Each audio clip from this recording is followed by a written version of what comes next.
Good evening, everyone. We have gathered here for yet another session of Leadership Lecture Series of the year 2024. Before we begin the session, let me introduce today's speaker. Mr. Girish Ananthanarayanan has over a decade of experience in delivering impactful solutions across diverse sectors like agriculture, renewable energy, education, employment, and financial inclusions. Most recently, he served as COO and Program Director at PeoPal, a high impact education non-profit in India. In this role, Mr. Girish led several award winning initiatives. Prior to leading PeoPal, Mr. Girish worked at McKinsey and Company and managed large scale projects. Beyond his professional accomplishment, is a recognized leader. He has been awarded the Business World Dispute 30 under 30, McKinsey India Change Leader, One Young World Ambassador, Gate Foundation Global Goalkeeper, and St. Gallen Symposium Leader of Tomorrow. This distinction solidifies his reputation as a visionary changemaker. Girish holds a BTech degree in Mechanical Engineering from IIT Madras and an MBA from IIM Ahmedabad. Welcome to the stage, sir. Hi everyone. You can all hear me? You can all see me? We're good to go? Okay. So, first quick show of hands. How many of you are here because you saw Dumbledore in the title? Anyone? No one? Did it work? Okay, one. All right. When I was invited to speak, I thought a lot about what I wanted to say. And after due consideration, I decided that one thing that might be important for you and interesting for you was career choices. One thing that was important to me was social impact. And one thing that I just wanted to see if it would get you through the door was Dumbledore. Quick check, how many of you don't know who Dumbledore is? Very quickly. All right. So as long as, if you know Dumbledore, it is a fictional character in the Harry Potter sequel, a very wise headmaster who has a lot of things to say that are very meaningful. And so I thought I would take the help of the character's voice sometimes in the conversation. And the most famous quote that he has is, "Happiness can be found even in the darkest of places if one only remembers to turn on the light." So very quickly, what I hope to do with you in the next, say, 20, 30 minutes is just share some reflections on how do you think about career choices, how do you think about career options, share a framework of how you can think about these things, give that framework to you so that you can use it in your own lives, and talk a little bit about certain practices that you can do starting now that can help you to have a sorted life, career, etc. Does this sound good? Worth the time after having come here? All right. So, very quickly, just background, no, so that why am I talking about this? What is the context here? So, I wrote the JEE and the Humanities and Social Sciences entrance exam, got through both, and then decided to join for BTech here. Got into NAVAC, Naval Architecture and Ocean Engineering, and did a branch change to Mechanical Engineering. Graduated as a mechanical engineer and then did my MBA from IIM Ahmedabad. In all of this time, if I look at what was one thing that I felt was critical in my journey, it was this. How many of you know IVIL, IIT for Villages? Awesome. So IVIL is a student initiative on campus in IIT Madras called, which works towards as an action platform and a discussion forum about rural development and developmental issues. For 3 years of my 4 years on campus, I was, my blood, sweat, and tears were going towards working towards IVIL. And it was here that I probably wrote my first minutes of meeting. It was here that I first time edited a website. And it was here that I learned about so many different perspectives that are there around what is social impact, what is development, and how do you build an organization. Armed with a lot of this, I then joined a corporate consulting firm called McKinsey and Company. It is a large consulting firm. What it does is it helps organizations reach their goals by supporting them on important strategic elements. Over there, I think I got trained on structured communication, on thinking about problems at scale and how do you solve them at scale, and implementing with rigor. After 4 years there, I moved on to an organization to call People. People is an education nonprofit which works with governments to strengthen learning in government schools. I worked in Delhi and Madhya Pradesh, and we were working across 300,000 teachers, 10 million children in one state that is Madhya Pradesh in India.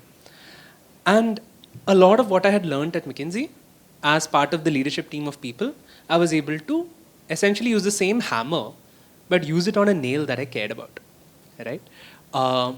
And I joined 6 months before COVID, 5 months before COVID, and I think I was in the right place at the right time, where I was in a position where there was a certain set of skills, there was a phenomenal team around me, and we were able to do a lot of meaningful work during COVID and after.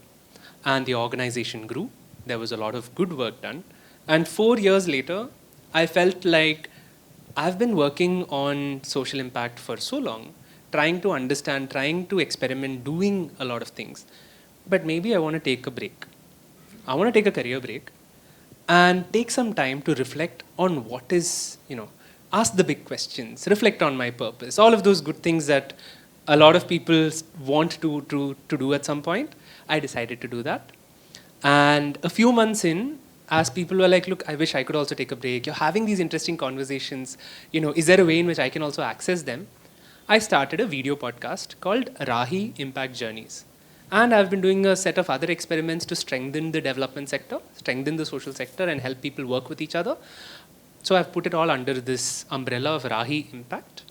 And that's what I'm doing now. So conversations include speaking with one of my professors from IIM Ahmedabad, with someone who's an IIT Madras graduate and is running an alternative learning center, a community learning center in Hyderabad, and so on. Very, very interesting conversations which help me reflect a lot. And it's up on YouTube and you can also access it.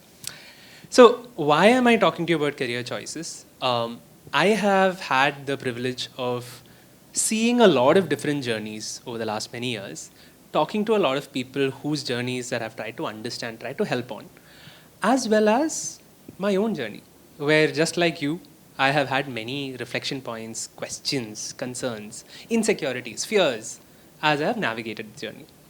So whatever it is that I am able to share, I thought I would share today.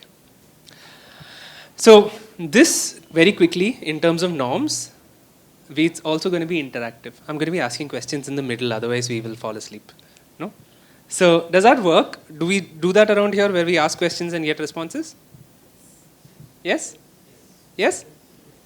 I can't hear you, sorry. Okay, good. Just checking that the audio is working both ways. Okay, so why should we talk about career choices? Why does this matter? Anyone?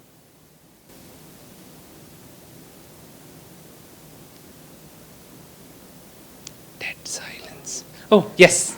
Because that's the majority of the time which you will spend in the next 5-10 years in the future. Got it. The choice which you make will govern that time, so it should be a good one. Good one. So the time that you spend, it's going to be a large chunk of the time that you spend. What else? Any other reason? Why should we talk about career choices? Yes, please.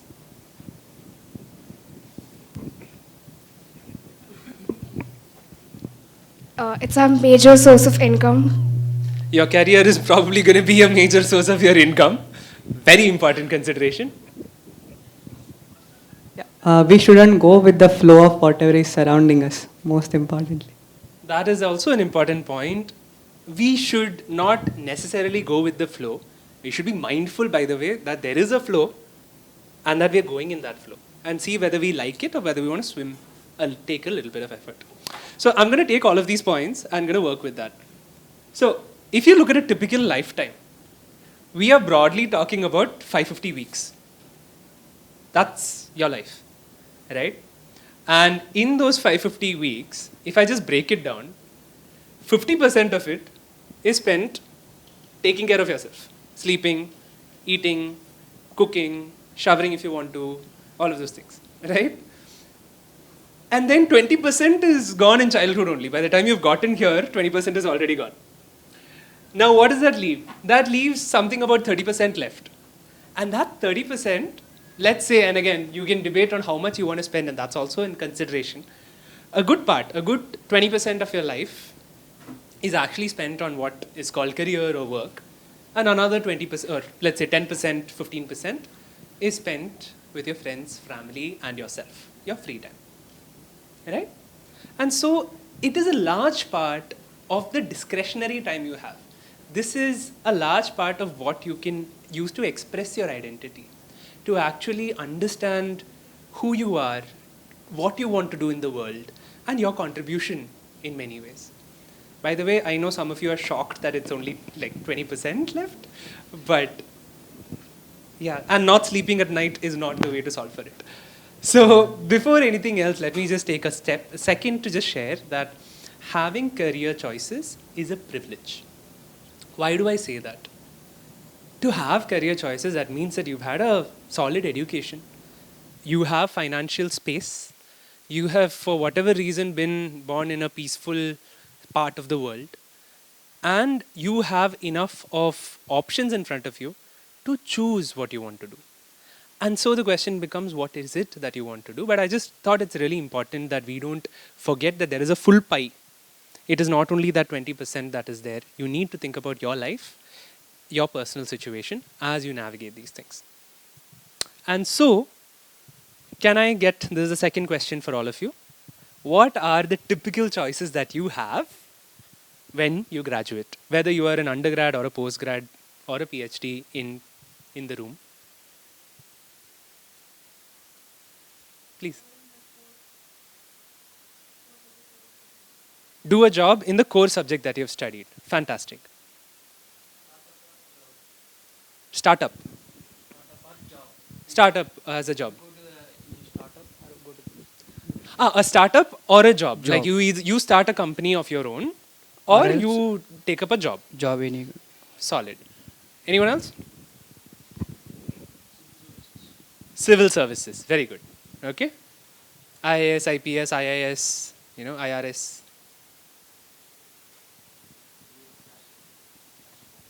Do work that follows your passion.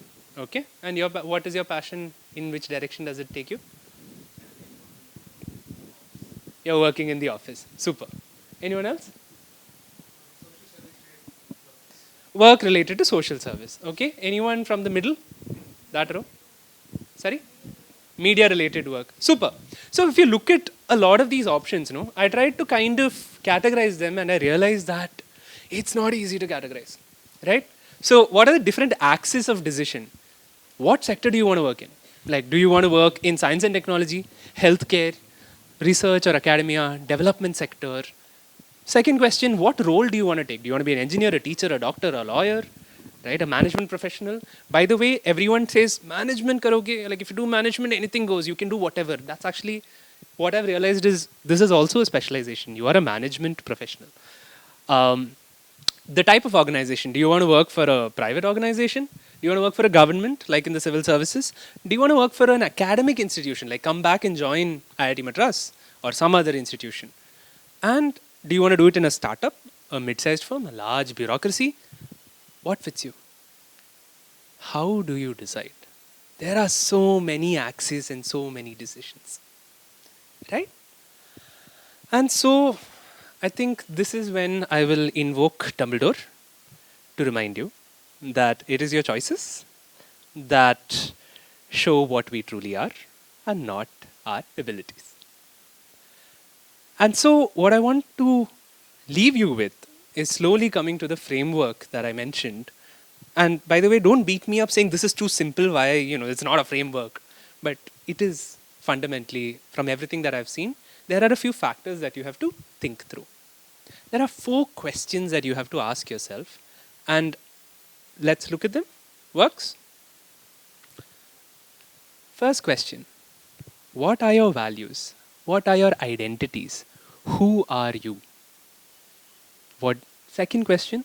What inspires you? What do you love doing? Third question. What are your lifestyle needs?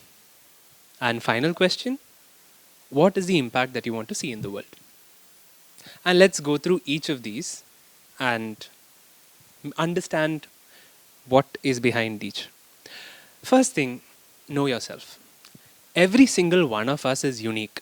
Take a moment to think about your wing in the hostel. Just take a second to think about your friends, right?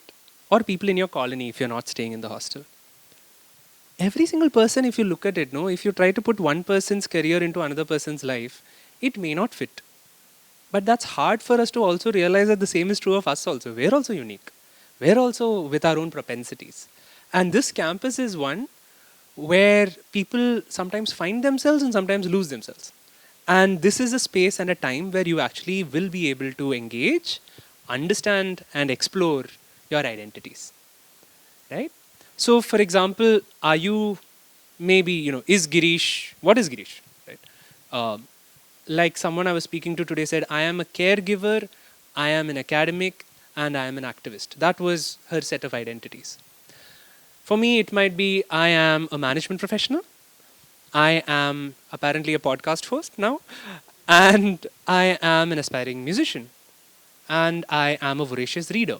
Once I define that for myself, I have to spend time on those activities that will say that, I can't not read books and call myself a voracious reader. So I think one part is understanding what makes you tick. The second part is understanding, like someone was talking about the flow, right?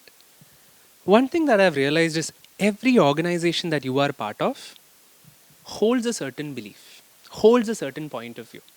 And it's really important for you to just know what your values are, for you to connect with that and understand if those are the values that you will enjoy. There have been times when there has been one short period of time in my life when I had to pretend to not be a social sector person. I can tell you that was one of the hardest times of my life because it's really hard to pretend to be somebody that you are not. And those of you who have pretended to be somebody or not will relate to what I'm saying, and those who haven't will be like, what is this guy talking about? You are the lucky ones. But it's hard. Embrace who you are and try to work with that knowledge of what you value. If I say that, I might enjoy something, but what do I love doing becomes a question. Very quickly, number 2, what inspires you? What makes you feel awesome? I remember people used to ask me, how are you doing? And at one point of time during my career, I'd be like, I'm doing well. And then I shifted organizations, shifted spaces, and then people asked me one day, 3 months in, somebody asked me, so how are you doing?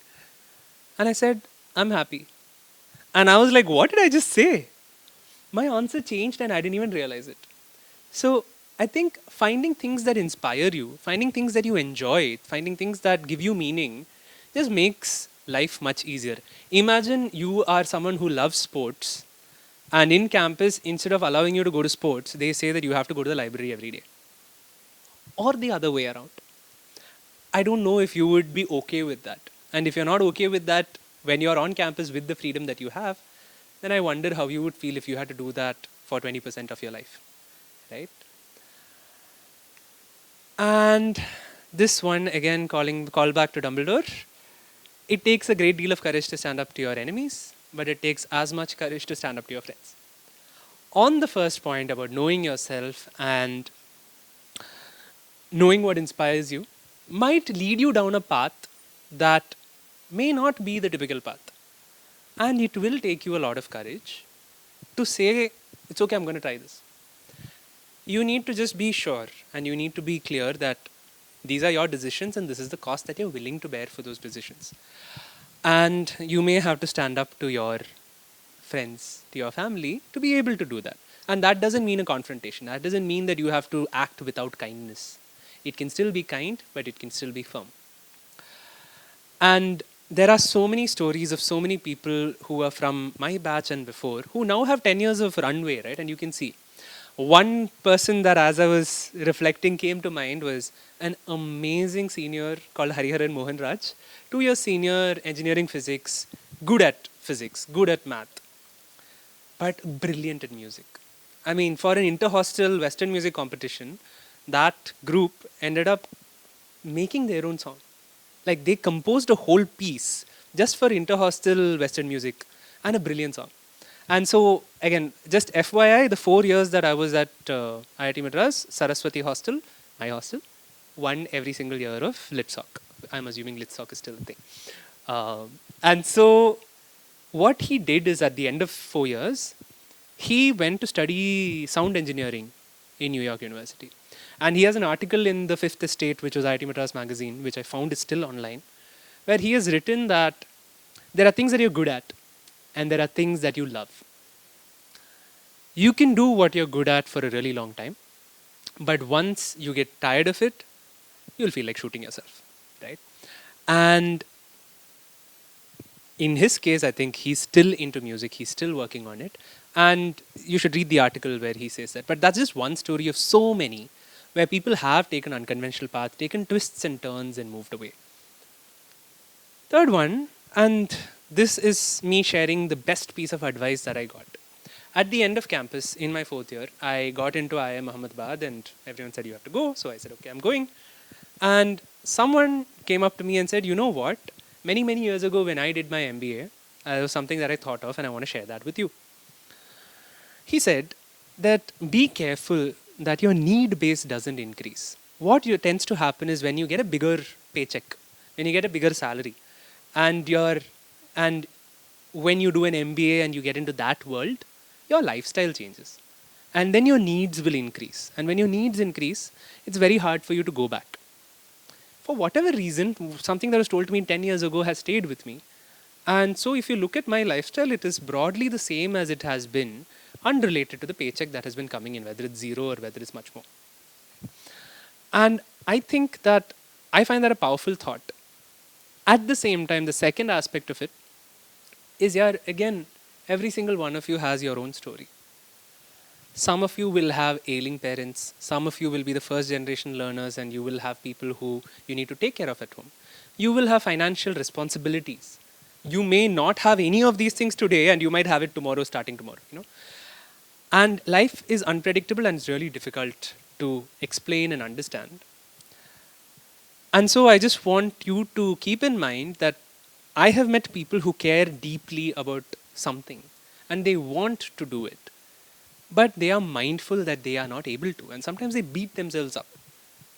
I just wanted to call that out to say it is not necessary to beat yourself up, because it's important to also understand what you need for your life to sustain, for your loved ones, your family, your friends. What is it that you need? Some people need a minimum level of income, so they can't afford to just go off.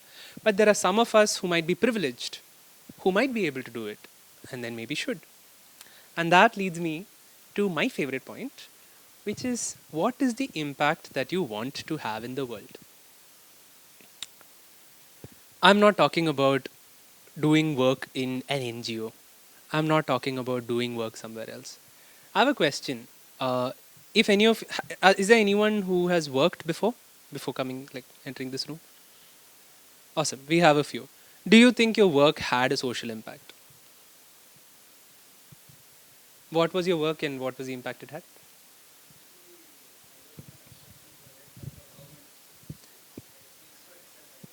So you were in a construction project of a government hospital. Yeah. Fantastic. Right. So it speaks for itself. What is the impact, if someone can help me with it? Yeah, and it was in a very remote place where there was not much of medical needs that people would actually want. So it was a huge 500-bedded hospital. So yeah, the people might be very much benefited by it. Got it. And at the same time, you may have polluted the nearby water sources with the medical waste. Possibly. Actually, yeah, it's quite possible. Right.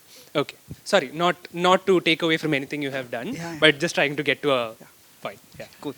Okay. Anyone else? One more example. Someone who feels like their work has not had a social impact. Okay. That's an unfair question here. Yeah.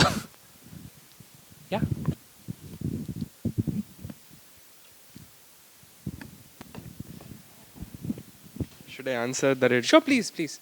Yeah, it did not have any impact. What was the work? Like I was a corporate finance intern. Got it. So we will get into your story in a little bit. But if I zoom out, I do think that one could argue that by you taking the internship, somebody else did not get that internship. That is one way you had an impact.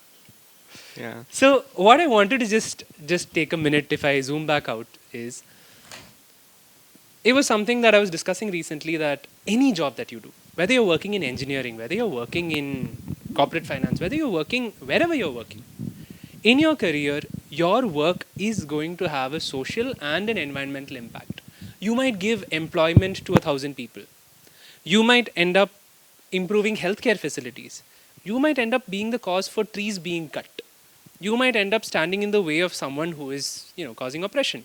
But the thing is that you will, just by the fact of your actions or your inaction, will be, with your power and your privilege that you have, just being where you are having a social impact. And I just wanted us to be mindful of that. Because one of the things that I've noticed is there are people who I couldn't initially understand, but when I understood where they were coming from, it started to make sense. There were people who said, I will not work for this type of companies. Or those who were disillusioned with certain types of companies. Where they were coming from is they were actually saying, the work that I will be doing and contributing to through this organization is not the vision that I have for the impact I want to leave on the world. That is not the direction that I want to take things. Right? And I think I just wanted to break this boundary we have between social impact organizations, which are usually non-profits and foundations and CSR arms, etc., and people who are like a data analyst in a large tech firm, or who might be, sorting through papers in a government office, or someone who is, doing research. These are usually not considered to be social impact work. But I think I just want to bring home the fact that the choices that you make have a tangible impact in the world, though you may not see it in front of you. And there is a brilliant example. So there is this academic called Roger Fisher. There is a very interesting thing that happened when they were talking about nuclear war and deterrence. Roger Fisher had this interesting idea of how to prevent all-out nuclear war from happening in the world. You know what he said? He said that the nuclear codes that you need to launch the nuclear missiles in the US, you should put it in a little capsule next to the heart of a volunteer who will walk around with the president of the US at any given point of time. And if the president wants to order nuclear bombs to be put out, he needs to take a knife and say, listen, George, I'm really sorry, but we are doing this to save tens of millions of people, and have to put a knife through the man's heart and take out the capsule. And people are like, you're crazy. The president is not going to kill someone just to launch a bomb and kill thousands of millions of civilians who are innocent. Right? And so be very careful when the impact of your work is very far away in distance and very far away in time. Like you putting a plastic bag out there and having a deer eat it. I'm keeping on seeing that sign outside, so that comes to mind. That's not happening the moment you put the plastic bag out there, but that has its own impact. You helping somebody, it may not have an immediate impact, but just keep that lens in mind. And I really like the Roger Fisher story because I found that to be a very powerful thought. And so, if you are looking to make career choices, this would be my 4-part set of questions to ask yourself to decide what would work.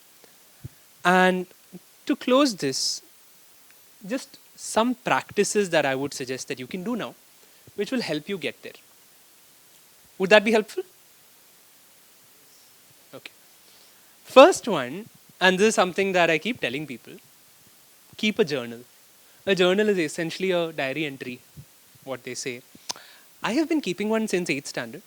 And what I have found it to be powerful for me personally is, it helps me to remember who I am and things that I have done. Because many, many years later, your neurons can fool you. You can think that you were actually unhappy when you were actually happy. You can think that you were happy when you were actually deeply unhappy, right? And you might have forgotten things that you have done that had a deep impact in your life. And for the Harry Potter fans out here, keeping a journal is like having a pensieve, where you have too many thoughts crammed in your head, and you can take those thoughts out and keep them aside, so that you will have time and space for other things. But you can always come back to it and relive those memories. I have found it to be helpful in preparation, and I have found it incredibly helpful in pattern recognition. I kept getting professional feedback while I was at work. And then 6 months later, I'm looking through it and I suddenly realized that actually there was an underlying theme for all of the feedback sessions I had. And I would not have realized that that's the case unless I had my notes with me. Second, try. And this would be my one, if there's one takeaway from this entire conversation, it would be try something. Very often when we think about things in abstraction, that's very different from how it actually feels. So the best way to know if you like something, if you are inspired by something, if this will be a good fit for you, is to find a way to do it in a reversible way. Think of it like a one-way door versus two-way door. It's like a door that doesn't lock. For example, if you feel like, I don't know if I would like working for a small company, do a 3-month internship with that small company and see if it works for you. So an internship is an easy way where you've invested 3 months, but it's not like a full-time employment that you've taken. Right? You're like, yeah, I'm thinking I'll move to a village and live there for the rest of my life. I would like that. Do that for 1 week and come back and let me know how you feel. Right? So, but remember to try and not be always lost in abstraction. It does not do to dwell on dreams when life is there to be lived. Third, I would say just learn as much as you can without boundaries. Some of the best learnings that I have had has been in conversation with other people. It has been sitting through lectures that I haven't actually enrolled for. It has been in random Instagram reels that I was watching. But do not put any filter or prejudice around where you are going to learn from. Every single person, irrespective of age, of career, of orientation of any sort, can be a good mentor, and you can be a good mentor for the person as well. So I really think it's important for you to keep learning wherever you can, whatever you can. As an example, I will just go back to what I said about IVIL, IIT for Villages, the club at IIT Madras. Whenever I'm doing anything, somewhere I see echoes of things that I've tried and learned to do there. I look back at the emails I've written in my third year and I'm like, these are professional emails that I've reached because I'd kept writing emails with updates and reflections and monthly updates and all of those things. I learned to document when I was doing that. I learned to speak because of IVIL, because it was a place where there were like 5-10 people at the time that I was getting active, and 2 years later we had 40-50 people. And so every time we would meet under the knowledge tree, which is a tree outside the library, I would reach 15 minutes early. And I would take some time to kind of get my thoughts in order, be like, okay, how is this meeting going to go? What will we talk about? All of those were muscle that I was building without realizing, which helped me to become effective, efficient at the workplace, which is helpful for me. And I wasn't doing it for the CV point. One of the things that IVIL had was there is no CV point, there is no hierarchy, there is no rat race. And that somehow was good because I was following what inspired me and I ended up learning. And finally, and this is what I would really want to leave you with, engage with diverse perspectives and diverse people. Again, think about your wing. How much time have you actually spent getting to know their lives, getting to understand them? How much time have you spoken to final years and seniors to understand how they've been thinking about life? How much time do you spend with PhD students if you're a BTech and humanities students if you're a MTech? I'm just making, slightly distant connections here. How did they make those choices? What do they believe in? What are their learnings? Again, try to engage with people who you might not agree with. And it's totally fine to not agree with them. Their life experiences are different. But engage with them. Ask the big questions. Figure out if you really, question your own values, question your own beliefs, and see if you will become a different person at the end of it. Because who I was 20 years ago, at the age of 13, is very different from who I was 10 years ago, is very different from who I am today. Right? And finally, this is the lifetime that we spoke about. And I wanted to just leave you with something that I feel very strongly about and something that I'm working on. A lifetime that you have should also be worth living. The way that typically we end up, I say we because it includes me, we end up prioritizing, it is work is more important than relationships, is more important than health. But a friend of mine from IIT Madras told me some time ago, and that has stayed so strongly with me and resonated with so many people. Prioritize like this. If you don't have this, if you don't have this, you don't have the rest. And if you don't have this, the rest may not actually be worth doing. And so, health, more important than relationships, more important than work, is something that I would remind you, request you to keep in mind as you move forward. I believe that is it from me. Thank you so much for being such an attentive and engaged audience. And I hope this was helpful. Happy to take any questions.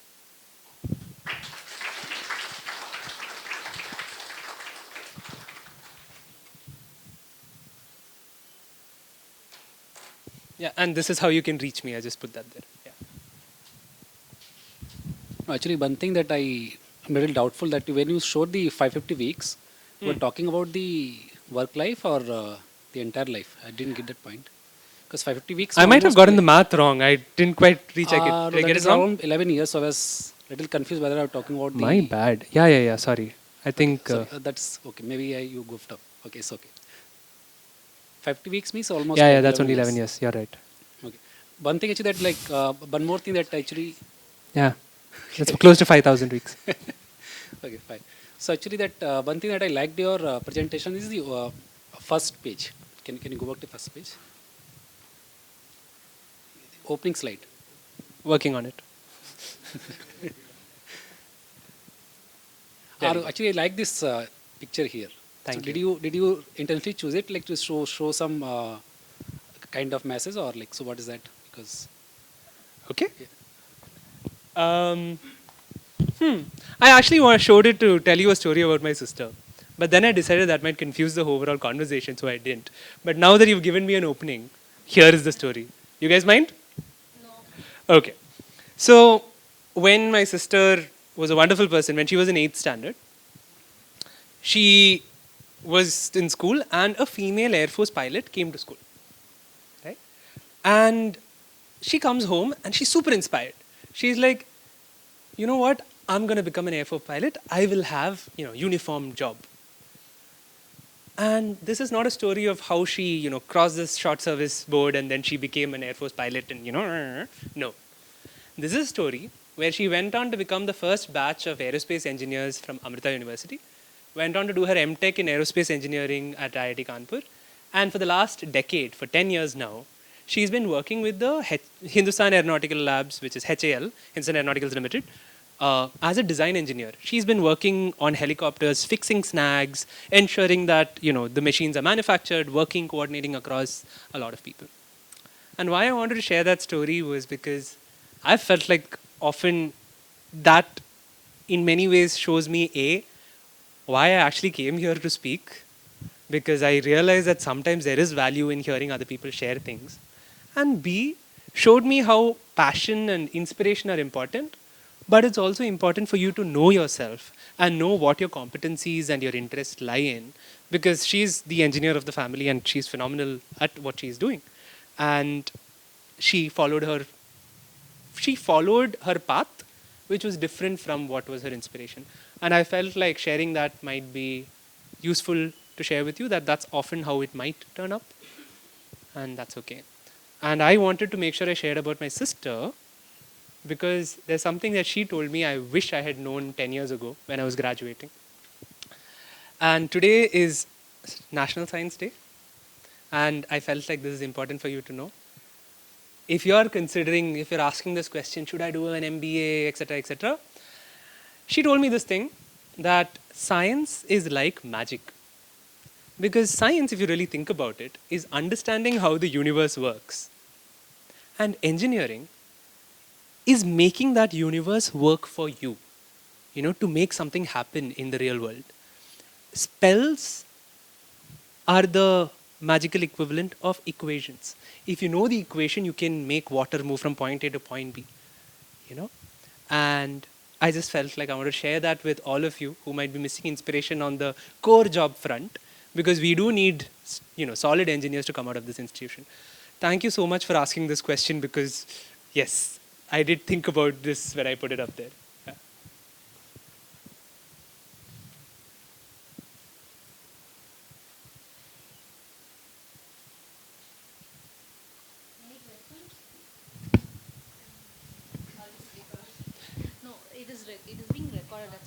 Okay. Yikes. Um, a lot of the points as a part of your 4 point framework mostly focus on introspection and talk about the self and what you prioritize as such. But don't you think in today's world there's a lot of external influence as well, just popular discourse about career options, career choices that one should make? Right from the start, right from 10th grade, where you choose a stream that you want to enter into, influence from society, influence from all sides, everybody that you interact with. So, why is it that your 4 point framework focused only on the self? That's a good question. And I think my answer to that question is exactly because of what you mentioned, right? Because there is so much noise around us, there is so much of narrative around us, there is so much that everyone is telling us to do, don't do, this will work for you, this worked for me. There was just so much that is there, and every one of us is such unique journeys. I just honestly felt like the only way that one is able to answer such questions, to say, boss, you should do this, this is the best thing, you got this, how can you not do it? Right? Often the answer lies in understanding yourself and understanding what you need, understanding what you like, and what you really want to make happen in the world, which is what we ended up with. So, otherwise, I mean, I would be the next, what do you call that? I would be the next peddler of dreams, saying that, you know what? AI, guys, AI is what we should focus on. In fact, don't even learn coding from now. Yeah. I hope people don't take that clip and say, I decided no. Yeah. Right? I hope that makes sense. I really feel like the more disconnected we feel with our own identity is often when we get into situations that are stressful for us career-wise. And those who I've seen who are wonderful are those who are extremely self-aware about what makes them tick, what they need to get better at, and what they enjoy doing. So they make life fun that way. Understood. Thank you. Thank you for the question.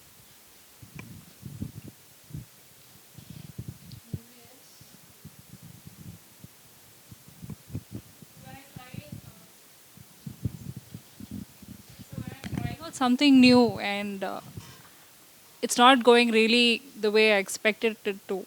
How do I keep up that momentum to push myself and keep going in that area? I think, is there any more context that I should know about this?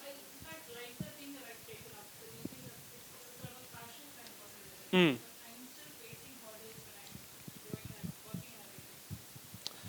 So you are picking up something new. You like it, you enjoy it, and you are facing hurdles because it is something new fundamentally.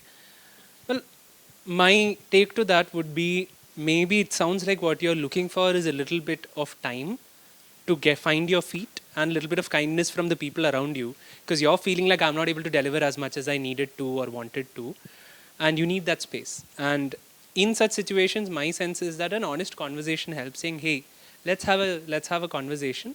Here's what I think I'm doing well. I think I'm going to need a little bit of time. Is this typically how it is? How am I really doing? What are those 2-3 things that I need to do? So there was one project that I did that bombed. For 3 months, I tried everything I could, and professionally, that's been the one big, failure or that really tough time. I was picking up something that was bigger than I had picked up before. I was in a situation where I ideally should be fine, but my clients were complaining, my team was mutinying, my leadership was like, what happened to this guy? And after 3 months, I got airlifted into another project saying this is just not working and sometimes you just need a reset. But then when I was speaking to the person that, my manager's manager, he was like, look, you had 3 months. You could have picked up a part of that puzzle every week and learned a little bit about it. And while he was not like victim blaming me in any way, I thought that was actually interesting, which is I was so busy in the everyday trying to learn it and trying to catch it, I somehow was not able to be elevated and be strategic about picking up different parts and still getting a little better at things in a structured way, and solving. But I don't know if that fully answers, but okay. Thanks. Yeah. Hi. So, how you found social sector was your thing? I mean, is it from only? I mean, since that. this is my thing and I have to do it. And today, most of the students, if not all, have from their parents or friends that you should do this, and you going after McKinsey coming to people, were you by people like people after McKinsey? What are you doing like that? So, okay, thank you for that. Personal story, I think I again had to reflect quite a bit, and what I realized, what I learned to articulate about a year ago is that I think there were three main influences in my childhood that led me to become this person. So both my parents have been working in the government. So my dad's from IIT Madras, funny enough, and my mother worked in the State Bank of Travancore, State Bank of India. My father worked in DRDO, and so I grew up not really like the first time I heard about the profit motive was when I was in my MBA. That companies are there to make profit. I was like, oh, that's interesting. So that was one. And so I grew up with generally their ethos of just being helpful, etc., whatever their ethos were. Second is I used to read a lot of books and all fiction. And at some point you start feeling like, oh, there is evil in the world and you should all fight that evil. And the third thing, I think just the society and the space that I was in had a lot of diversity, equity, fairness, and somehow those values started to take root. And you know how it is when you start doing something good, people start encouraging, and then like the kid becomes like, oh, this gives me encouragement, this gives me positive reinforcement, so you start doing more of it. I think IVIL was the first time that my actions found feet, where I was actually able to do something in a sustained way for multiple years. And thankfully, because I think it was a slow transition for people, I found my way to a lot of social impact or social sector related work at McKinsey. One of the projects was to work with people as a pro bono growth strategy study. And I fell in love with the organization when I was working there. And I thought it was phenomenal. And it took me a year to join. And the world was kind enough that they also structured it as a secondment where I resigned, but I had a return offer for a year. So that it was my first job transition, and that really helped me when I was making my first job switch. It took time to make all these things happen. It required a lot of orchestration to make things happen and a lot of kindness from a lot of people. But I think that helped to make that switch, and generally family was supportive. Thank you everyone for coming, and I will hand the mic back to Hari.